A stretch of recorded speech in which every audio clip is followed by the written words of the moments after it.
In terms of transparency, I learned the hard way with early organizations where I wasn't as transparent about things. I thought I was protecting people maybe from the stress of a fundraising was coming up. And if we don't get the fundraising, we're only 4 months from stress and being out of money. Later, I found out just being transparent with the core team, maybe even down a couple levels, because it helped identify people that said, hey, I know we got to raise money, but I'm in. I'm a real believer. I'm here for the vision. And other people who maybe were like, I don't know if I can handle this. And maybe they should be back at Apple or Google or full established companies because they didn't have the stomach. They wanted to be part of a startup because they said, hey, someday we have an IPO and I make all this money, but they really didn't have the stomach for the journey. And I found being more transparent was so helpful to identify people. How have you experienced it? Because I'm yet to meet an entrepreneur that hasn't said, yep, I've learned. Yeah, transparency at this stage of a business, it is extremely risky. We don't hoodwink anyone. We very much tell it how it is. For us internally, we share all our financial metrics to the team. We do monthly, if not quarterly, updates and really, understand burn and where we're at. We are hyper reflective as well. So we've been doing user interviews and everyone is privy to those and they're pretty brutal at times. We know we need to get a lot better in different aspects of our business, but it all makes us rally around a problem and we want to solve it together. I think at the hiring and inception stage, you really have to go that extra mile to either vet or give some, really tough scenarios because startups are a grind and you have to wear a lot of hats and roles evolve and change. And so I think everyone we've hired, what we said we thought they were going to be doing is not exactly what they're doing now. And everyone's risen to the occasion that we've hired, but it's just being transparent that, we're still figuring things out, but these are our guiding principles. And so, as long as we're moving towards those ultimate goals, then what we're doing is valuable.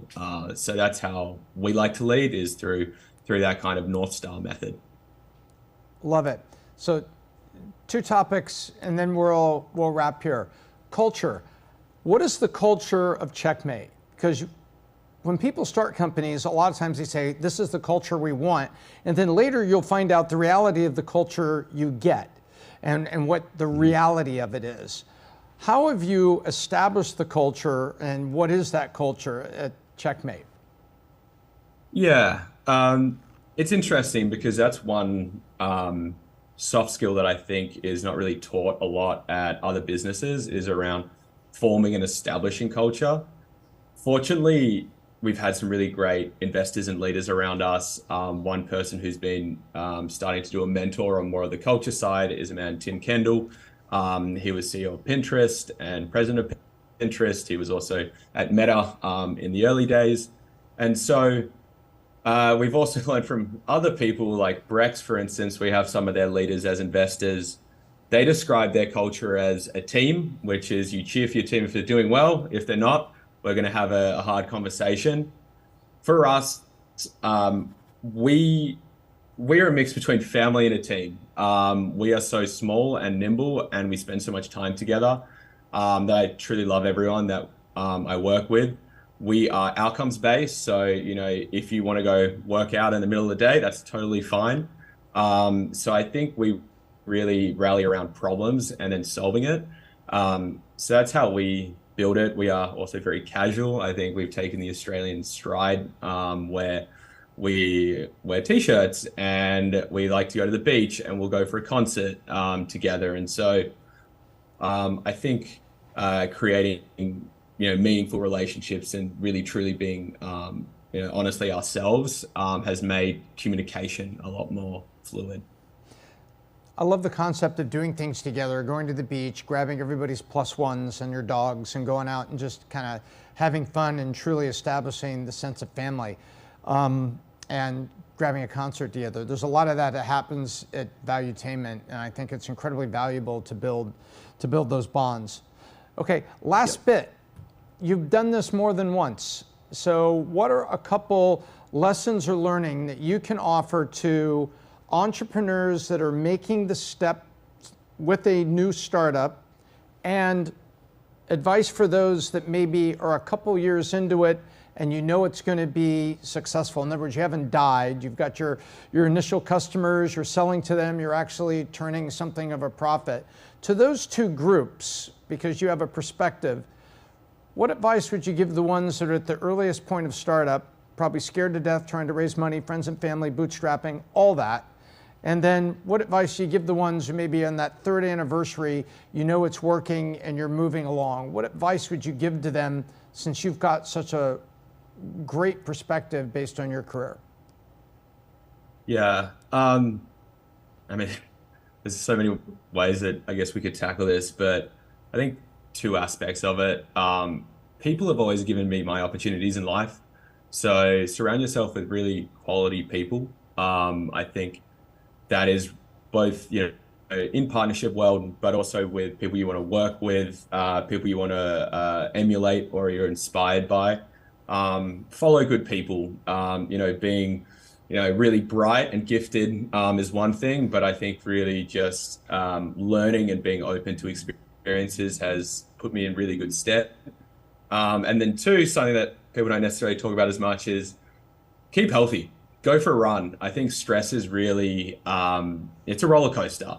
And if there's a hard decision or a hard conversation, something that helps me is going for a run or yoga or a surf or anything like that. It gives you perspective.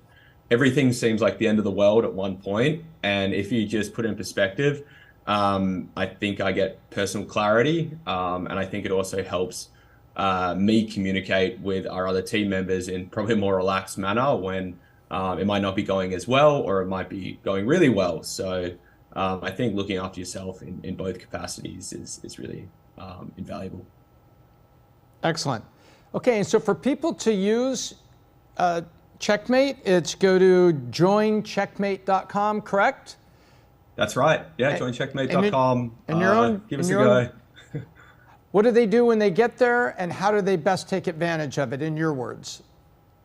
Yeah, if you're an iPhone, so mobile user, go to Join Checkmate, install the app. Hopefully our onboarding is seamless enough that you'll enable the extension and get brought into our ecosystem in an app. We will be there when you shop on Safari on your mobile. So once you install us, hopefully we'll help you save some money and find some new products. I hope you enjoy, and please find me if there's any product issues. We are more than willing to listen and learn. So thank you in advance. Well, we thank you so much, and we'd love to stay in touch with you as the journey continues.